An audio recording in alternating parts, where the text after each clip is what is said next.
They actually did it, folks. The city of Chicago has bucked all logic, all reason, all fiscal discipline, all warnings about the impending financial cliff in order to borrow $830 million now, which of course will cost them over $2 billion in total throughout the term of the loan, which they won't start paying back on the principal until the year 2045. They've kicked the can down the road once again, and as we talked about, even though this bill is sold as a way to pay for the infrastructure, it turns out, due to nasty provisions that were tucked into said bill, this in reality is likely Brandon Johnson's way of bailing out the teachers union, of giving them that pay increase that he wanted, that he's tried to bankrupt the city in order to do time and time again, because if you look at the bill itself, they actually have carve-outs of where they can distribute this money away from the critical infrastructure investments that supposedly this is all about. And the reason why they're ending up doing it like this is because this is how they've always done business. It's one of the worst fiscally run cities in the entire country,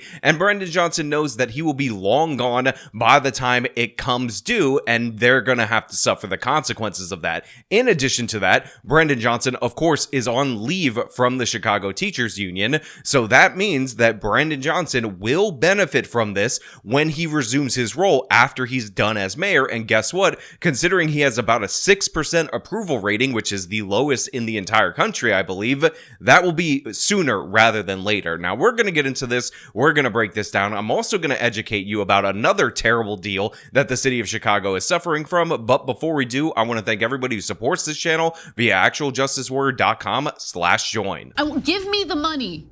Give me the money. Okay? On the surface, it sounds great for Chicago. New money to repair crumbling streets, rusted light poles, bad bridges. But critics say while those fixes need to be made, the way the city plans to pay for it all is not. City Council narrowly approving an $830 million bond measure today. So let's make something 100% clear for everybody out there in the audience. Cities like the city of Chicago do not increase infrastructure spending by $1 billion over the course of a year. What actually ends up happening in a lot of these cases is that they borrow the money or get the money through grants from the federal government, and then they produce corresponding cuts to the non-earmarked money in the general fund in order to pay for the priorities that they actually want to pay for. That is normal standard operating procedure. However, in this particular case, the terms of this loan, how the money could be spent, are written so broadly and so poorly that it essentially licenses Brandon Johnson to bail out illegal aliens and, of course, to bail out the teachers union. And again, I will highlight the provision in question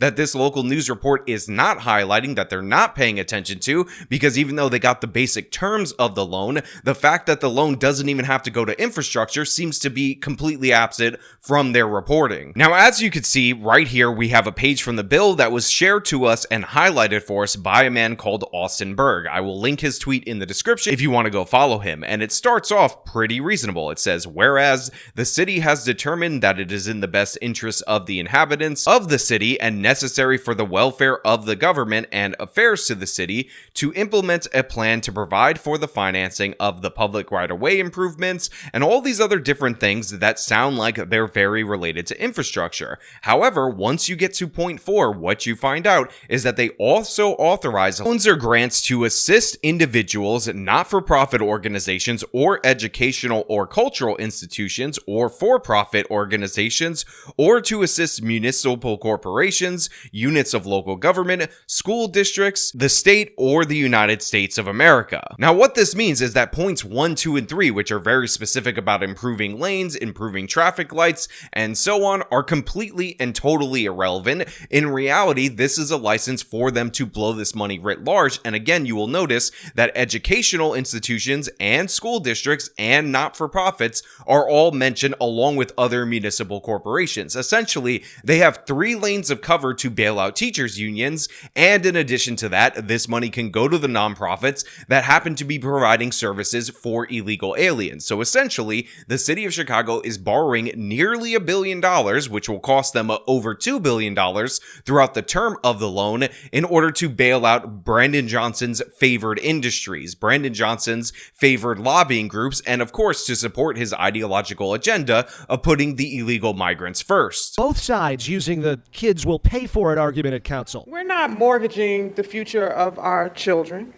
In fact, we are building the roads that they're going to use. The $830 million bond would go to repair city roads and bridges, city building renovations, new city vehicles, streetlights, traffic signals, replacing lead service lines, as well as $1.5 million per alderman to use how they see fit. So right here, they report the intended functions of the money that is being appropriated to this critical infrastructure as if the bill is primarily about infrastructure, the cover story for Brandon Johnson being able to get this money. But one of the things that I am happy about is that they talk about how basically the aldermen were bought off by this bill, in that these aldermen get $1.15 million in order to give to projects in their ward that they see fit. And obviously this is going to be utilized in order to secure their future election prospects. And if any of these aldermen voted for this bill and you see them doing a ribbon cutting ceremony or going out with the pothole crew and filling potholes in your neighborhood, understand that they're essentially bribing you with your own money that they stole from you in order to deceive you into voting for them. Because again, they are mortgaging the future for this, and you can make the case that maybe, just maybe, these repairs will last long enough and the economic impact will, of course, override the $2.1 billion cost of this $830 million right now. But the fact of the matter is that Chicago's credit rating has gone down for a reason, and the reason why is that they're constantly rolling over and financing debt with more and more debt. It's absolutely disastrous. Everybody who warned about how they're mortgaging the future is 100% right. And again, this money is going to be wasted. It's going to be blown. Doing nothing, supporters of the mayor's plan say, would create chaos. Potholes will grow bigger, vacant buildings will catch on fire, light poles will fall, and bridges could deteriorate beyond repair. To be clear, no one in council argued to do nothing. Critics zeroing in, though, on the mechanics of payback. The $830 million bond will, in the end, cost the city $2 billion. The city choosing to pay interest-only payments through 2045, then begin paying off the principal. Critics wanted a bond half the size with a quicker payback to unburden future Chicagoans and prevent a further drop in the city's bond rating. Now look, although they're not highlighting the key provision that I think is absolutely crucial in this particular bill, I do got to give the local news a ton of credit for the way that they're covering this, because you essentially have somebody saying, oh, you want us to do nothing, you're trying to get us to not have our roads fixed and whatnot, you don't have a solution, when in reality, this whole debate that was going on in the city of Chicago had an alternative plan where they would issue less bonds on a shorter time scale, make the absolutely crucial repairs, not give Brandon Johnson an $830 million slush fund to try to save his political career or pocket it when he gives the teachers union the contract that he wants to give them. And that alternative, they're just trying to pretend it didn't exist. They're trying to say that that was never put forward by the other aldermen that were against this. And to be clear, this was actually a very narrow vote. I believe it was 26 to 24 in favor of this, which just goes to show you how Brandon Johnson's political capital has been absolutely obliterated over time, and not a lot of people are willing to sign on with him. It gives the mayor a slush fund to reward people who vote for these ill-advised budgets. This motion passes. In the end, it passed 26-23. Supporters say it's a safety net for an unstable financial pipeline from a Trump-run Washington that's targeting cities like Chicago, and that the loudest critics are from wards near downtown, where upkeep is rarely an issue. Maybe some aldermen have the luxury of putting off infrastructure maintenance, but our community needs these investments now. Now again, right here, you have this alderman from the 9th Ward calling out Brandon Johnson, calling out the other members of the Board of Supervisors for giving Brandon Johnson this slush fund in order to pay people off. But ultimately, we end up hearing that part of the justification for this is the fact that they fear that they're going to be targeted by the evil orange men because they put illegal immigrants first, protect illegal immigrant criminals, and this is now a justification in order to borrow this money. And make no mistake about it, they wanted to borrow this money the whole time. Just like Brandon Johnson wanted that short-term, high-interest loan in order to pay off the teachers union to be borrowed by the Board of Education, they wanted this money all along. They were always going to push to do this. They always had fiscal problems, and they're just using the evil orange man as an excuse